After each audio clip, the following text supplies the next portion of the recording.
Well, hey, boys and girls, how is everybody doing today? This is your host, Ranger Matt. You're probably asking, well, where is the significant hat that you normally wear? Well, what happened was, when you don't feed your horses in the morning, they have a tendency to take off with your hat. And that's what happened. My good old horse Sid took off with my hat. But I'm gonna have my hat on tomorrow when I do my next show. I got a brand new one. How's everybody doing? I hope everybody's doing great. The weather's great for a change. At least for my area. Blessings and prayers out to those out in Florida. We're gonna bring on our guests in a few seconds. We're going back into the Disney category. I know last week I had a guest on from someone that worked on Barney and Friends, and then before that, I had on, and my guests probably know who it is. It was Ron Clements, who was a part of the Disney canon. So we're going to bring our guests on in just 1 second after this throwback commercial break. Butterball turkey cold cuts. Any way you slice it, they're delicious. Butterball ham, Butterball bologna, or Butterball smoked turkey breast. They're up to 98% fat-free and all Butterball. So any way you slice it, it's delicious. This week, I have a good friend of mine here on board, animator himself in his own right. He worked at Disney for 22 years and is now a professor, and I'm glad to have him on. Ladies and gentlemen, Mr. Michael Show is in the house. How you doing, Michael? Hey, I gotta get in front of my camera. There we go. Yeah, you just mentioned Ron.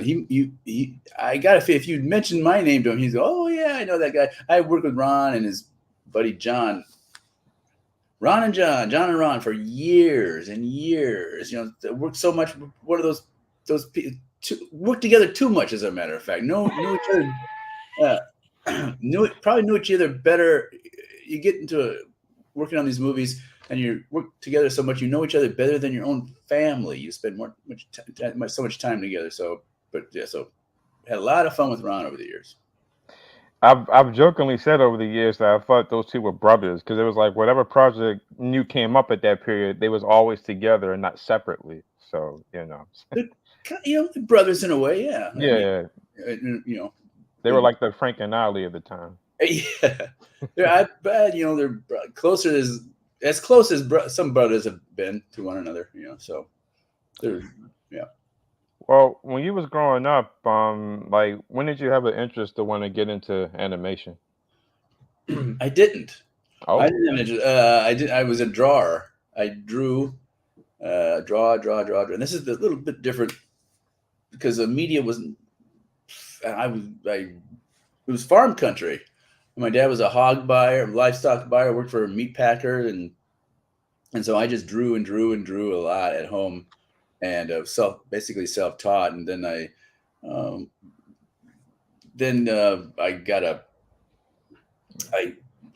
okay, what am I going to do for college? So, maybe I can. The only thing I knew how to do better than the average kid was draw. So, and I applied to Cal Arts and got accepted. And so which is as a school out in California, out in Los Angeles.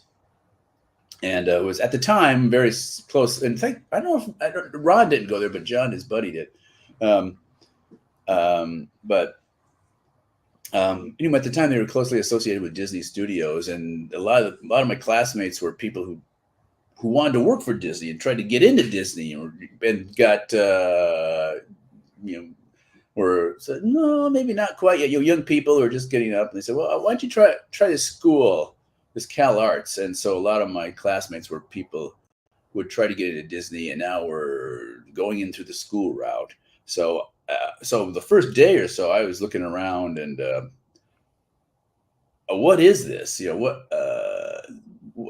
Everybody's heard of Disney, but what is animation? And anyway, so just getting used to all the I was going to say software and hardware, but there wasn't any software then. It was pure hardware. It was pure filmmaking. It was just pure. If anybody out there, you guys out there, you ever seen actual film? This magic picture plastic that they used to make. So we actually used cameras, shot our animation that way, editing, splicing, the old school way. And anyway, that's how I got into it. It was just really showing up at school and starting that way. And it was, of course, it was something completely new to me, and it was fascinating. So yeah. I got into it that way. Well, this is something unfortunate sad on my end. I hear some sirens coming. I live near a fire station, unfortunately. So, That's okay. It's going to happen here too. I have a feeling, or the dogs anyway, neighbors. yeah. Okay. Well, I was going to say too when I mentioned Ron too. I don't know if you knew these guys, but on my other show, I had Pete Eastlick podcast for 5 years. I had Nick Granieri, Ron Will Finn, and of course Don Hahn. I had those guys on my show as well, and Gary Tom Tresdale. Gary and I were roommates at Cal Arts a million years ago. 40. This is October. What's the last month? Gary and I started at Cal Arts 45 years ago. Last month, and so we were roommates at Cal Arts. Had a good time. Mm-hmm. had a good time. It was a different age, different, Mm-hmm. And we had at that time there was a animation there was like half a dozen places in the world that were teaching animation because it was such a bad business. Nobody was making any money. The golden age of theatrical shorts was long gone, and there was maybe one place in the world that was doing features, and that was Disney, and they were doing one feature every 3 or 4 years, and it was terrible, really boring. And so there's hardly any places that were teaching it. So we're just lucky generation that once we got out, the Renaissance at Disney took off, boom, like that, and we were just lucky to be there. And at the time, and Nick, I worked with him a lot. Nick and all those, Don, of course, a big producer, probably the best producer in animation at Disney at the time. There was we were doing these movies, and they always the big teams were Ron and John, the two directors, and then Don was the big producer. So they didn't want to combine them together. Don's got to produce his movie over here, and Ron and John are doing their thing. So those were the two big leadership items at the studio at the time. And Will, had a lot of fun with Will too. Working with Will on a bunch, way too much. Oh man, a lot of water under the bridge with these guys. I mean, these are people that I spent years working with, decades working with, as a matter of fact. I forgot to mention, which is also how I found you when I reached out to you for an interview. A friend of mine that you probably know from Beauty and the Beast, Dave Prusma, who did Chip. Yeah. Yeah, Dave and I sat together on Beauty and the Beast, in the same office, and some of these people, so much. You sit together, so you work together, you go through divorces together, you go through everything together, right? And I know, and I mean Dave. Dave, actually, yeah, Dave and Gary and I were in the same class together at Cal Arts. Yeah, starting 45. Oh wow. And it's amazing how here go another siren. I don't know what's going on today. And it's amazing how you look so young, man. You look like you're still in your 20s. Bless you, my child. I'll tell you, because I'm from farm country, and it was literally I was working on a hog farm one week, and the next week I was a student at Cal Arts, and I'll tell you it's kind of a background. Nobody, anybody out there worked on a farm before? I'm sure somebody has. maybe one or two, but maybe not too many. But anyway, so I'll just say, once you start, this is drawing. I can work inside my whole life. Hey, this is great, man. I can draw and work inside. That's even better, So, So if you're gonna be in media, guys, just for the young people out there, you're gonna be, you might not be doing this traditional animation, but you're probably doing something that has a monitor and like this, working on a computer, and that means you're going to spend a lot of your time in a dark room. And if just to let you know, Just to let you want to take your breaks periodically. When you get out and you want to see the sun, that's going to help you, because when you're going to be back in the dark room, because monitors don't play well with natural sunlight, so they got to keep it dark. I switched over and did CG after doing traditional a while, and so if you're young people, and I teach kids now, students, and they're kids to me, a third my age, and I tell, okay, guys, these are the things you should be prepared for, and that is spending hours and hours a day in a dark room with looking at monitors. So hopefully you get used to that and you can take a break as well. Yeah. You recall what? I'm sorry. I'm not sure if I answered your question or not. I kind of get going off on a different tangent here. No, no, you good. It's fine. I was going to ask you, do you recall like when you came to Disney and what your first film project was? Yeah, came to Disney. They were a lot of these movies. They have a budget and they have a schedule, and inevitably they get behind. And so what happens at the end is that they kind of hire on a bunch of temporary employees to finish up the project, right? And for me, I'd been working at a studio called Filmation, which was the last out here in LA anyway, the last big Saturday morning house. What I mean by making Saturday morning cartoons, we used to call it Saturday morning cartoons, and they laid out. They went out of business. They were bought by a company, and that company just wanted the film library that the Filmation had, but they weren't interested in production, so it shut down. And so a bunch of us were out of work, and I just happened to know people at Disney, and I got hired on as a kind of a temporary person to help finish up the movie. And then what typically happens is that what does happen, then the company has a reassessment of their talent pool.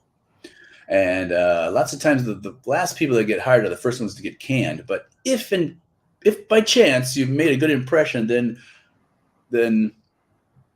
you kind of stayed on. So the first movie I was working on was this it's called Oliver and Company. And so I was finishing up on that. I was working with a buddy of mine, another guy from Minnesota who was a classmate, Bill Berg, who was working for this animator named Glenn Keane. So I was doing a lot of Glenn Keane's in-betweens when I first started. So I thought I was going to be laid off. But so then they called me in and to work on this next movie. It was called Little Mermaid. And I thought, oh, okay. And they said, well, now, okay. So when can you start? Well, I can take can I have a week or two? Can I take some vacation? Well, I don't know if we can do that. Okay. So just, I went right in, and they said, here, so now here's a contract. We're going to hire you as a permanent employee now.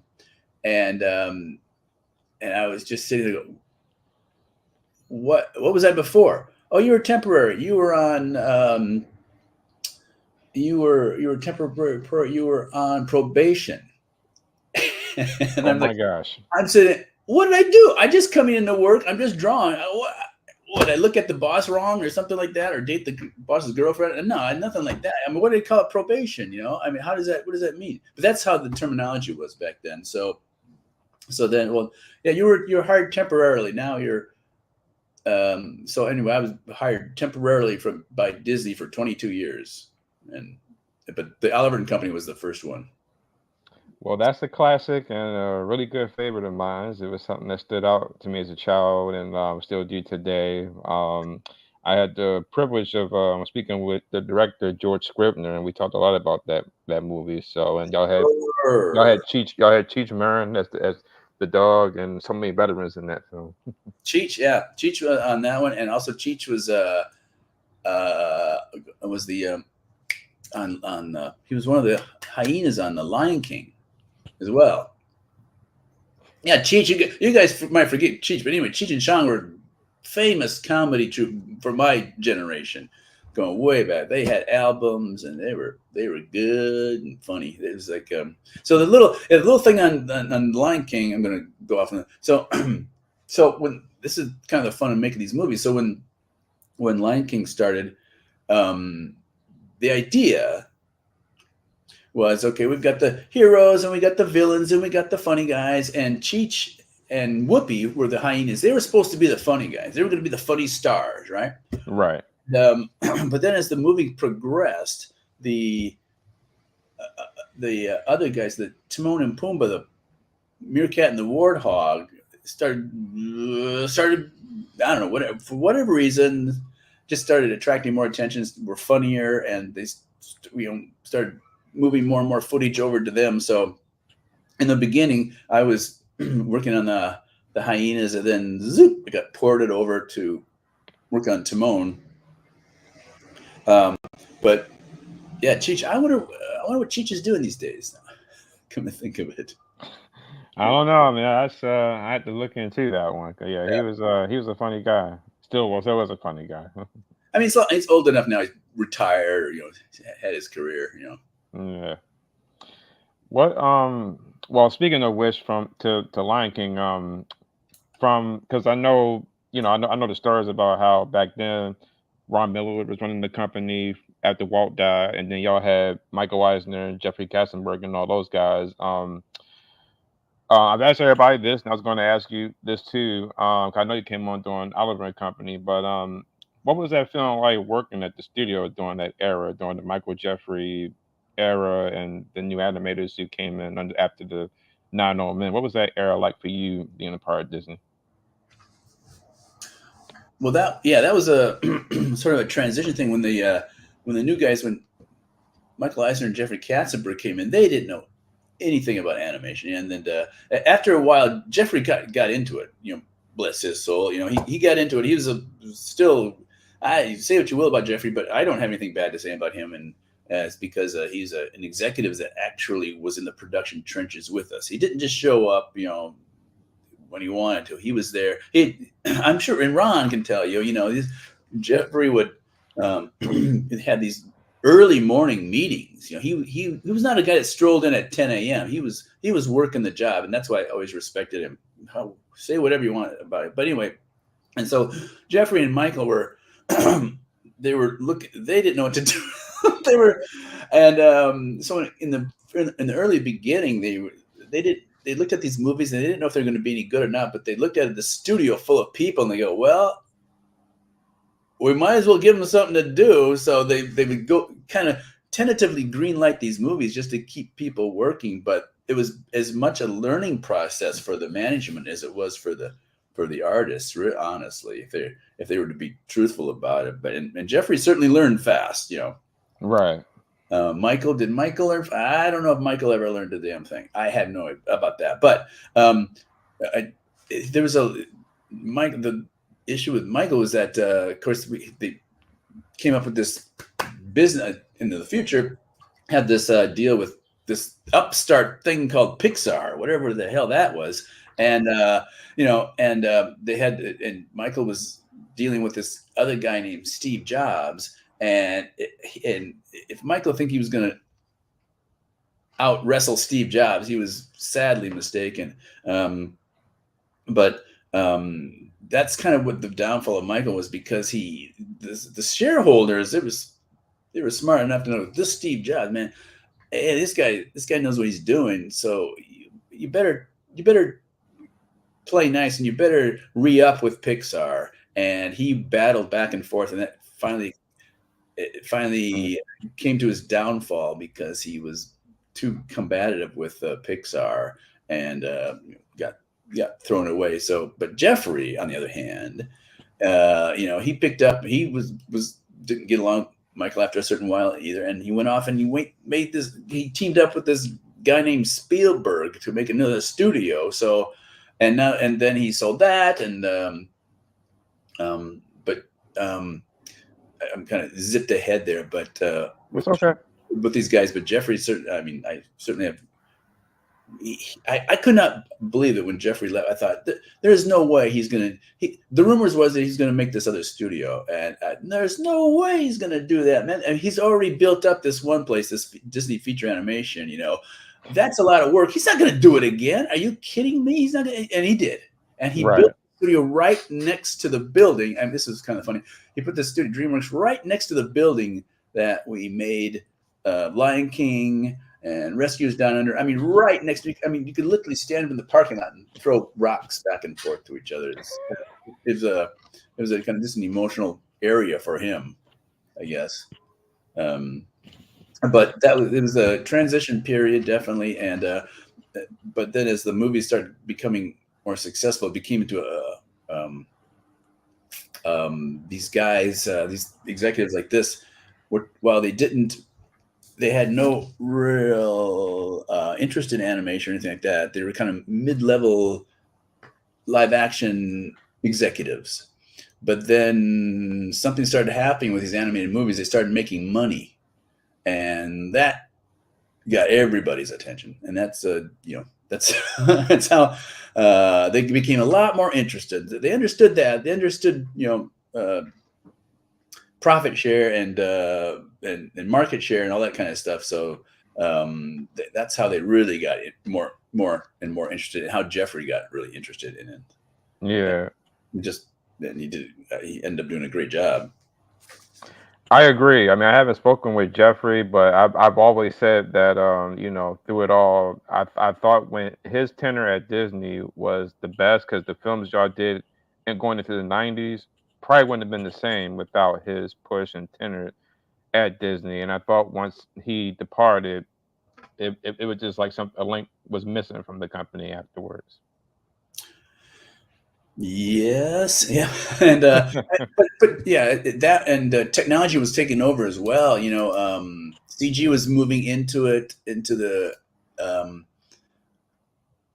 computer graphics was moving. It was becoming more and more popular, and at the very high level, even if Jeffrey had been there, they still would have moved to CG. I think I have a feeling, but yes, as far as the creative input and everything, I never worked with an executive that worked as hard as Jeffrey, and that has a lot of that just type of thing for morale for your people that you work with, because doing these things is labor, really super labor intensive. I should port over a little bit over to the talk of post pandemic remote working, right? Well, and everybody wants to do that type of thing. There are jobs,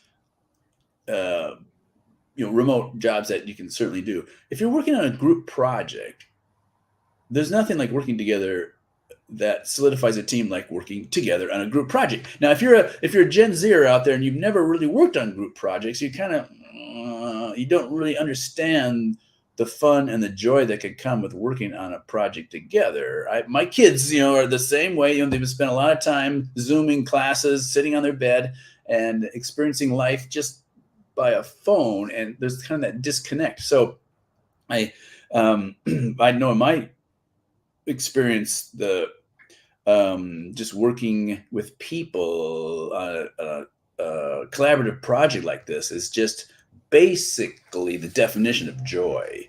And you cannot, sorry guys, you just cannot get that on a remote basis. I did a lot of teaching, but the pandemic hit, obviously, and I did digital animation teaching through Zoom and whatever platform is out there, a lot of screen sharing, that type of thing. And it's just, I don't have to say, man, I've done both. It's just not as much fun sitting here and doing it remotely as it is in person. And we have people, we just need that connection.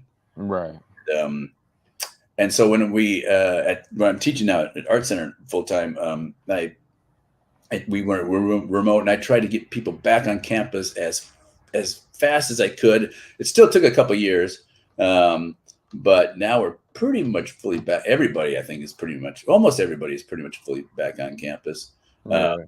There's just I want students to get together with one another and build off one another. And there's just nothing that can replace that. When you're in the presence of another, your buddies, not, you don't have to be with me, old guy, you'd be with each other, like 15, 20 people in the class, and um, you're building off the energy of one another, and and and you're asking one another questions. It's a collaborative experience. It's fun. It's play. You motivate one another, you inspire one another, and then great things happen in these meetings and these classes. And I think it's almost a thing it's people are relearning. That's the best way to put it. Kind of, because we've had this pandemic thing for so long. It's kind of it's really been a rift. There kind of a societal tearing apart of some parts of society a little bit, and and when I see that it's stuff getting knitted back together, um, I see people benefiting from that. Right. How long have you been teaching? I've been teaching now for about 10 years collegiately, and or part time for a long time, forever. And then the last couple of years, I've been doing it full time. And so, I don't know how it's happened, but during I was never so busy as I was during the pandemic, teaching online. Holy mackerel. And so finally they said, so I was teaching in a bunch of different schools, and finally I got offered this to do it full time. And then, I can do this at one school, go to one place. I'm in, count me. You sign me up. So yeah, but technically, I'd say about 10 years, most of that part time, but now the last 2 or 3 years, since the pandemic. I don't know how long before. I guess 4 or 5 years now, Yeah. full time. Yeah. Um, when when did you leave Disney? Oh gosh, that's a while ago. The 210, 215, something like that. Okay. 2010 or something like that. Yeah, I was I was worked on the first. They did some CG movies there. I worked on the first few CG movies, and I retrained in Maya, and so it was something like that. 2000. I kind of forgotten those numbers, but it's been a while now. Let's put it that way. What is your do you have a favorite Disney? Well, let me ask you this. What is your favorite Disney film for you, Michael, and what is a favorite film that stood out that you worked on?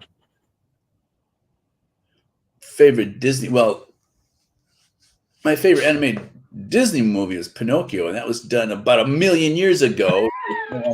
But you have to kind of remember. You have to kind of remember back when we. That was kind of remember your formative movies. And when I was young, there had been maybe when I was going to school, there had been maybe a dozen animated movies done ever in the history of the world. It was very sparse, and of course, great now for students is there's like they're cranking these things out a lot. So if you don't mind traveling, you could. There's lots more places in the world to work at, and work and feature animation and all kinds of not just feature animation, but gaming, television, podcast. There's all and explainer videos. Anyway, there's all that kind of stuff out there now.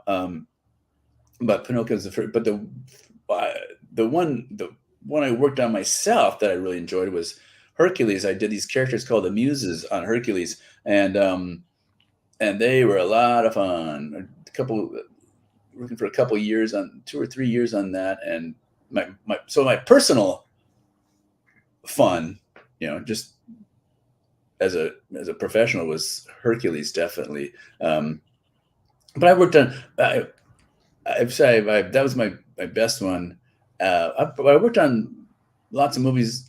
You probably recognize them, but there's some that you go, wow, I never even heard of them. This is a Disney movie, really? Yeah. But just wasn't very popular, or didn't catch on. But some of them did, of course, quite a bit. But Hercules was one of those ones sometimes people know about it, sometimes they don't. But those are these characters I did there, and a lot of drawing, and had a great time. on Hercules back then. Well, for me and Hercules, it is a classic for me. Now, when I was a kid, I didn't fully understand it as much as when I watched Pocahontas or Aladdin, but it took me a while. But when I got older, I got the plot of the film. But of course, for me, Hercules is a standout because of just this kid who becomes this warrior hero who falls in love with this girl who's working for the bad guy. And then of course the song Go the Distance is a classic to me. I love Go the Distance. Go, yeah, huh? Yeah, and and okay, I know way too much about this stuff, but I got a little. It's a little Hercules anecdote. So, um, um, so every movie has these were all kind of musicals. Basically, these are all lots of musicals, lots of animating to music, and every movie seems like they have. I wish Ron was here and I could ask him this question. But anyway, every movie has a song that's kind of the rotten egg. It's not working. Whoever they can't write. They're having trouble writing. The lyrics aren't falling into place with the executives. This it's not fitting into the story, or the crew doesn't like it, or whatever it is. It's all these movies are kind of this. And then this one on Hercules, it was Meg's song. Meg, she's this femme fatale, and she's supposed to sing this song about falling in love with this guy, and she hates herself for falling in love with this guy. So they were going to cut this thing, cut. We're going to get rid of this thing, and it was the last one to go into production. And so finally, they decided that Ron and John. I was walking down the hallway one day, and I saw all of a sudden those two guys just come straight at me, and I'm like, oh. Now what? I'm in trouble now. What did I do? But they said, no, we're having this trouble with this song. We're going to cut. We don't want to cut it. So it's been decided that we're going to add the muses to this song. So she's going to be singing, and they're going to be in the background doing their doo-wop, girl group type thing. And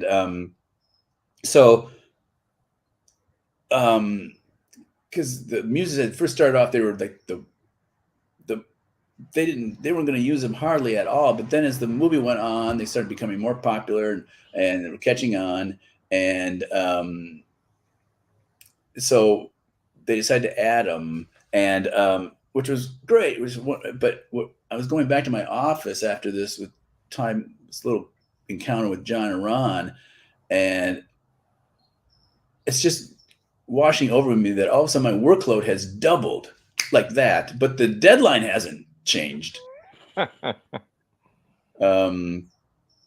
So that was a little anecdote on Hercules, and that they were going to cut that song, and then it turned out to double my work. But it happened. It happened on every movie. There's on Lion King. Of course, I always point that one out because people have heard of that one. But on that one, there had a lot of Elton John was doing some of the lyrics on it, some of the songs, and on that one it was the love song, the love between the two, the guy, I can't remember what the name is. Simba and Nala. Simba and Nala, thank you. And because he's gone off and he's partying with Timon and Pumbaa, and now Nala's coming and going, okay, it's time to come back and assume your responsibility. And people didn't want to work on that one. They were just, oh man, this is just gonna be lions looking lovingly at one another and singing, and they're like, oh, I don't want to do that. Nobody wants to do that. And but it went. There was a lot of behind the scenes negotiation on that type of thing, and it was because from Elton John's mouth, it was going to be a song. It was going to be a tongue in cheek song in which Timon and Pumbaa, they see the girlfriend coming in. They go, uh-oh, it starts. Here we go. Their fun is over. And so it was going to be a tongue-in-cheek song where they're singing, oh, can you feel the love tonight? And tongue-in-cheek by that way. And from Elton's own mouth, he said he didn't want a warthog singing his love song. Right. He's it. And so they did a lot of negotiation, a lot revamping the thing, and it turned out that's a perfect example of somebody sticking to their guns, and it to his credit, it turned out to be a really successful song. There's kids, we got daughters, and it's got kids that are still singing that thing today, and it turned, it won an Academy Award for Best Song and all that kind of stuff. So you just have to tip your hat to Elton for sticking to his guns, and proving the rest of us wrong, basically. Well, that is a classic song, and I hope cause they doing a documentary on Elton that's going to come out. So I hope that Right? crosses. I hope he gets into that when he did the Lion King. He's got a huge career. He's got a huge. Who knows what they're going to choose, because he's done so much stuff. I I hope. know. Um, and my apologies again to the sirens. I don't know what's going on today. Well, they're taking care of people. Let's just put it that way, Matt. Hey. Right. um. Well, not to get fans and you emotional, but I was going to ask you, do you recall working with or interacting with Howard Ashman and Joe Ranft and Roy Disney, who we lost all three of them? Joe was Joe was in the class ahead of me at Cal Arts. He was in the. I don't know how many classes they've graduated now, but Joe was in the third one. I was in the fourth one, and Joe is, of course, my generation's story guy. He was. I mean, he was just a great. Him and Bob, his roommate Bob were. Man, they're a lot of fun, and he was always fun, and even at school and then professionally, and because some of these people I go back, wait, before even working, um, but I still can't believe it. I came into work one day, and there's on the bulletin board there was an article about how he had been killed, and I was like, I just remember staring at that article for a long time. But Joe, even during the heydays of Pixar, when John Lasseter would go pitch a movie, it would just be him and Joe pitching a movie, and Joe was the story guy, and John would be talking about, and Joe would just be flipping over story drawings, one, two, that he had done. So Joe was really Joe Ranft, the number one story guy, really for, I don't know, practically all time, certainly my generation. And Roy Disney was the blood of the company. I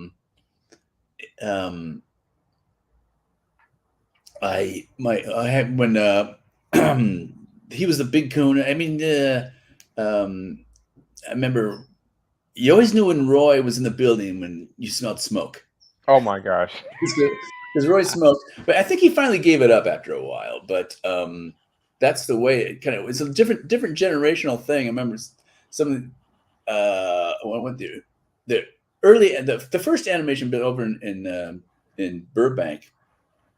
As a student, I remember going there, and some of the guys would say, "You go." I mean, the place smelled like scotch and cigarettes. That's just the way it was for not just Disney, but I mean a lot of these places that generation. It's a lot different now, guys. But things were the studios and the societal tropes. Let's put it that way. That existed back then are completely different than they are now. But thank goodness for that matter. Yeah. And so Roy and Howard Ashman was, of course, the genius lyricist. And I never had any personal direct talk with him, but I animated on a lot of his songs. But of course, that was when you hear Howard. That was as the great book once said, that was the best of times and it was the worst of times. It was the renaissance of Disney, but also AIDS was hitting, and AIDS was. It's not like the pandemic where it affects a lot of people, but what was kind of scary about AIDS is, of course, that it was affecting this specific target population, right? And Right. and so it was pretty obvious early on, even in the early '80s or mid '80s, what was going on. It was focusing the gay community, and and people were.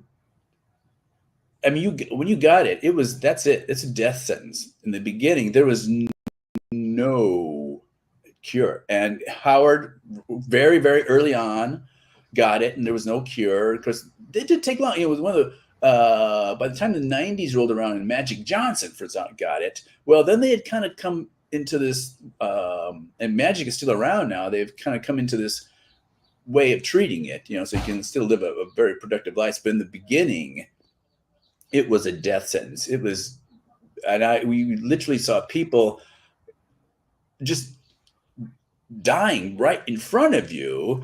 And I mean, I I have lots of AIDS. I have as much AIDS story to talk about as I do a cartoon story, because that's what was. These two were paralleling one another. The Disney Renaissance was taking on. These movies were starting to make a lot of money, but on the other hand, you had this death sentence for a significant part of your workforce, and people were coming to work, and then it was always tricky, man. When oh, what happened to Vinny?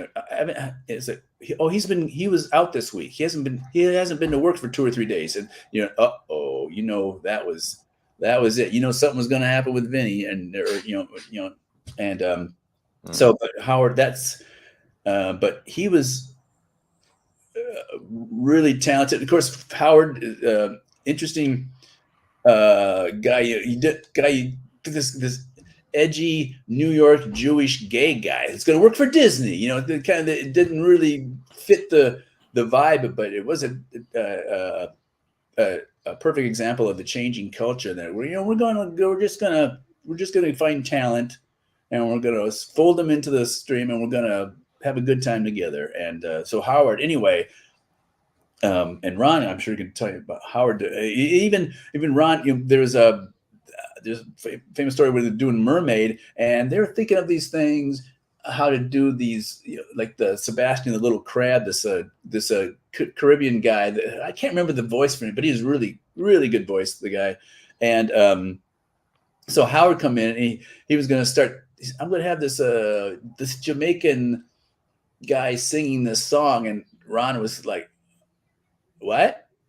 And but anyway, so Howard did the thing, and he did this Under the Sea thing, and but it was a perfect example of bringing outside influence into a culture that had would stabilize is the best way to put it, or stagnated is really the better way to put it. But Right. bring outside influence into it and shaking things up and making it a lot more fun. And Howard was a perfect example of that. Yes, he was. I thought because y'all Disney had many different composers, but when Howard came on, and Alan Menken too, when they two came on, it was like wow, like the music in the films for Disney exploded after that. I felt like Alan too is one of them great unsung musicians where his music is just all over the place. Um, and I was going to say to you too as well, before I get back and ask you another question. I don't know if I'll do it or not, but at one point I thought about doing a documentary on the AIDS pandemic and how it started and how it developed, and then where it's at, like changed today. Because even though I wasn't alive at that point, I heard a lot about that period, and it always interests me about how that got started and how it affected so many people in the '70s and '80s and in the '90s. Yeah, it was a huge thing. And I just to teach a little bit of animation history too. And it was a very heady time, but it was always also a tragic time. And when you're sitting with people that you worked with, and they're just dying right with you. I mean, I remember with my girlfriend at the time, there's a guy that had it was a lot of fun, like the life of the party all the time. But boom, he'd gotten AIDS, and he'd taken some time off, and by the time he got back to the studio in a couple months, he had lost so much weight, and he was just like the Walking Mm, Dead in front of us, mm, and And I remember my girlfriend and I were having lunch with him one day, and we were just talking and stuff like that. And then he just kind of stopped, and he started going. And he was doing this, and he goes, "Oh, I just went blind in my left eye." Dang. That's what I mean by you can see. I mean, they're like right in front of you. They're just they're just going away, and we're looking at each one another, and but by the time, I mean, we're not worried about this because, I mean, it's clear that this is affecting the homosexual community and not really affecting the heterosexual community too much. So, even we were new. I had people, weren't you afraid of having lunch with these people or even coming into contact? And not really, because it was pretty clear that this is being transmitted in a way in which we didn't really have to, we weren't really too concerned about. Right. But I don't know about there's too many documentaries out about there, but I think it's an interesting juxtaposition between the two. Most people want to talk about the fun of Renaissance, and of course, in animation, it was a lot of fun because the animation business had, when Walt Disney had died in the late '60s or whatever, the medium had basically they lost the leadership, and they didn't rebound. They didn't come back. It skidded along the bottom during the '70s, and it was kind of almost a generation, a rudderless generation in animation in the world, for that matter. But then, coupled with the videotape renaissance, the revolution, and the people figuring out how you could make money out of this stuff. Now that's when it really took off. And of course, most people want to talk about the Renaissance and justifiably so. They kind of don't really want to talk about this other part. I don't blame them. Right. um, well, I had three more questions to ask you. The first one I was going to ask you was, what kind of music do you listen to? Now I listen to everything. I mean, which is great because now you don't have to buy albums. You can just get like I have Amazon. I just hit playlists and it just runs stuff. I mean, literally, I just jump all over now. I don't have to stick to anything. You don't have to stick. You can create your own playlist, or they make them for you, and you just get to jump around all over the place. So now I listen to everything. I listen through a lot right now. What am I doing? I'm listening to. What was I listening to yesterday? Old retro Motown compilation. Okay. And that's what I was doing yesterday. Yeah. So, and this is the great thing because everything is available now. And sometimes I just listen to, just put on a waterfall, just listen to the white noise. I definitely do that. Probably what I have to say, the reason I got into drawing a million years ago is because I was a fan of car racing. And to Oh, this very day, I still watch and listen to way too much car racing. Sports car racing today is better than it's ever been. And so when I'm working, I tend to listen to car races that were the last week or something like that. And this weekend is a big weekend down in Georgia, in Georgia, around Atlanta. There's a big track down Road Atlanta. Anyway, so I think I listen to a lot of retro stuff and car races. That's a big thing for me. well, I know you're teaching now, but I can see you doing car racing. I don't know if you're had an interest to do that, but I can see you being a NASCAR driver. Oh yeah. I don't. I'm sorry. I don't. I'm not into NASCAR. But used to be many years ago, but not. I mean, car racing when you were a little kid, but like Matt, when you were probably a little kid, there's like something when you were a little kid, like a little toddler, or just turned out. There's probably something that caught your eye, and it could have. Who knows what it could have been? It could have been, a sport. Could have been basketball. It could have been for me car racing. It could have been, there's something. And little girls, it could. Who knows? Cooking. Right. There's something for me. It Right. was racing for whatever reason. It was that and I tell you, these first interests, they don't go away, and And that was the whole way I got into drawing. Really, was through car racing. I loved cars, and there's no media back then. There was no racing, so you had to kind of draw them yourself. Um, and then I discovered, oh, there's these things that go inside cars, and they're called people, and they were fun. They started to be fun to draw, right? So then I started drawing that, and that's how I all got into drawing. Was just through cars, and then of course putting together a portfolio, and then getting accepted at Cal Arts, and then working at Disney, and now I have a job in which I've been getting paid to do drawing for all my life. How does that happen? Who does Right. that? That doesn't happen too much, but it all started with car racing. Yeah. So you guys out there, those first interests, hey, they could influence you the rest of your life, and I wouldn't abandon them, because sometimes if it works out good for you, you can work them into your occupation. It can be Words a form of inspiration for you. words from our future president of the United States, Michael Shaw. I get this from working with kids, working with Gen Zs and that type of thing. Mm, I just say, look, I used to be an animation student. This is the inspiration I got from various things. Ting, ting, ting, ting. If it works for me, it can work for you. It can definitely work for you. right. No, you're right. Most definitely. Um, my second question was, you mentioned earlier you have children, correct? Okay, I was going to ask you. They have an interest to get in animation or film production like you did? My son is not. Nobody ever really took up the drawing bug, except maybe my youngest, the youngest girl, maybe a little bit. But I mean, everybody has an iPad nowadays, and everybody kind of draws a little bit digitally. They kind of tinker at that type of thing. But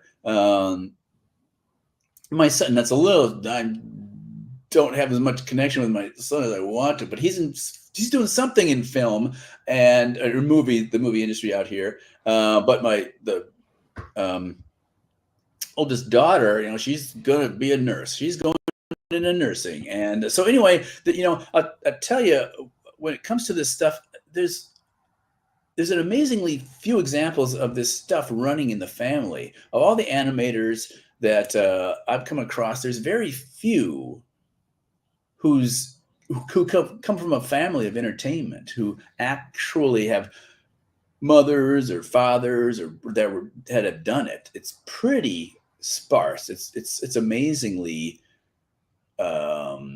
sparse in that. There people, they get the bug, whatever it is, the Hmm. creative bug, and boing, it just lights on them, and they're blessed that way, and then they go off in their own direction. I know in my family, nobody, they're all it was aerospace and agriculture, and there's certainly nobody in entertainment, that's for sure.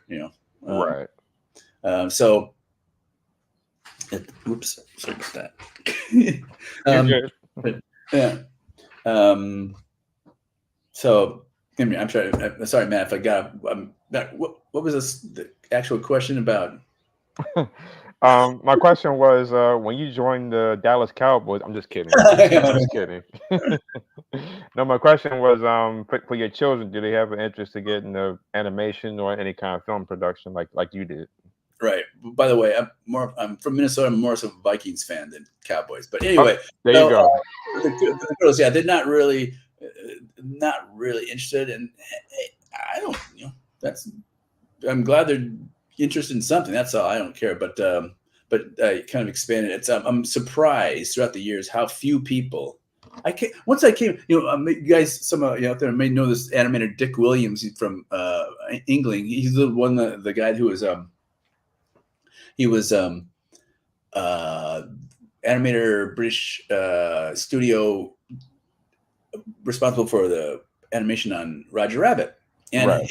one day his son was at Disney Studios. His son, and it was clear that his son was under a lot of pressure to do this animation thing. And he talked about, though, he wanted to be a barrister, which is a lawyer.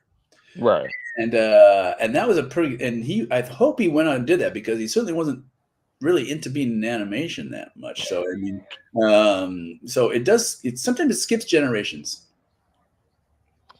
Yeah. Well, I know Dick Williams. I've looked up his bio and his information because that, cause, Roger Rabbit. That was another classic from that era. The whole live action animation and live action thing. So yeah, I actually met at a nostalgia convention last year. I met the actress who played Dolores, the waitress, who worked with Bob Hopkins. I met her last year, Oh and, yeah. and she signed my DVD. So that was a blast for me. Oh, is it Joanna? Yes, Joanna. Joanna, Yeah. Joanna Cassidy, I think it was. Joanna Yeah. Cass. Yeah. Yeah. She's in Blade Runner too. Many years, or not many years later, but right around that time. But yeah, she's must be. She's. I was gonna say getting up there. Well, we're all getting up there, because but that was at yeah, Joanna. Um, but that was a Roger Rabbit was another perfect example of, and thanks to Dick, of showing the finance community that hey, these things can make money if you do them right. And Right. Roger Rabbit was stuff like Roger Rabbit, Little Mermaid, Sullivan Studios, and Spielberg did some, like a Feifel, some Oh, An American Tale. Yeah. American Tail series. These were the movies that were showing people that these things can make money again. And Dick did a perfect example of that. As much as Yeah. Michael, looking back at your career and everything you've done over the years and then today, like, what is your own personal legacy? Like, what is something that stands out looking back at your life over the years into today? the my work, well,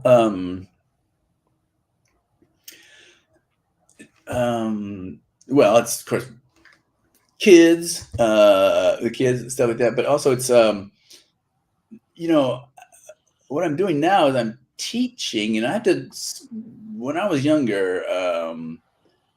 Everybody, you might go for this revelation, but I remember when I was young, and so much of the stuff I just took for granted had what I would say, more of a life. I really didn't understand all the people that were helping me, that were responsible for helping me, and I was just kind of young and stupid that way. But now I've gotten a little bit older. Partially why I'm teaching now is to kind of pay back a little bit. Uh, People that, well, they may haven't helped me, but I'm trying to help them the way that I was helped. And so that's the little, um, you know, I think that kind of goes on with your life. Now I could sit here and continue to work on production, right? Like one movie after another, but I think you get to sort of my life. I feel like a little bit more responsibility. I think a little bit to help people, and there's that, but also just to help people coming up. But the thing that I hope you never lose is your curiosity. That's the only thing that keeps me going. Is my curiosity in helping or software. The today, the stuff that's going on with the, the new software, the new developments in AI and that type of thing. I'm curious about that. So I think legacy is more of staying engaged to what you're doing. And for me, it's never been any hard. It hasn't. I have no problem getting up and doing this.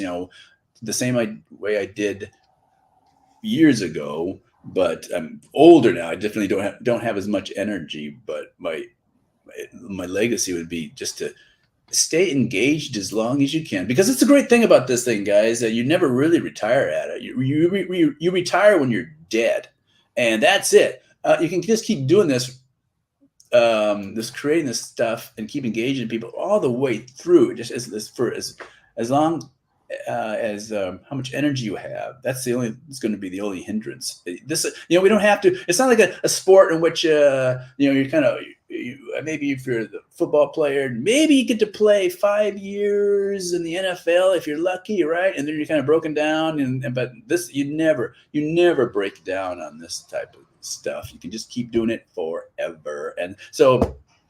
if that's my message, I think more for anybody is if you keep engaged, because it certainly has helped me just maintain um, a good attitude to and engaged curiosity and staying engaged in a collaborative project with people. It's very stimulating, and I'm not sure if there's. I'm not even worried about legacy. I'm not. I'm not. I don't even care about that. You know, I'm happy. I'm really happy and proud about the stuff that I've worked on, and all the people I've come in contact with, and all the the great loving friendships that I've had. So, that's good enough for me. Yeah. Well, you've had a legacy, and your work touched many Disney films over that span, that golden era at Disney. And Michael, from the bottom of my heart, I want to say thank you for your part in making those films classics. And I appreciate you taking the time to talk with me today. It's been fun. Thanks, Matt. Have a good Uh, one. you too. Everybody, Oh, wait. Don't leave yet. I'm going to okay. close the show, and then I'll come back and talk with you Okay. backstage. Well, guys, thank you for another day with Ranger Matt, your host. I know I don't have my hat, but I gotta get it.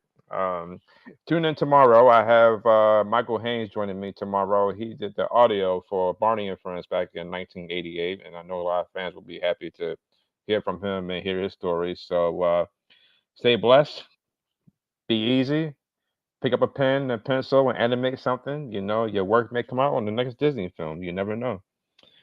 I didn't. I forgot to ask Michael about that. What do you think about the new animated films out now? But we'll talk about that next time. So have fun, tune in, stay blessed, and have a good day now. Bye bye.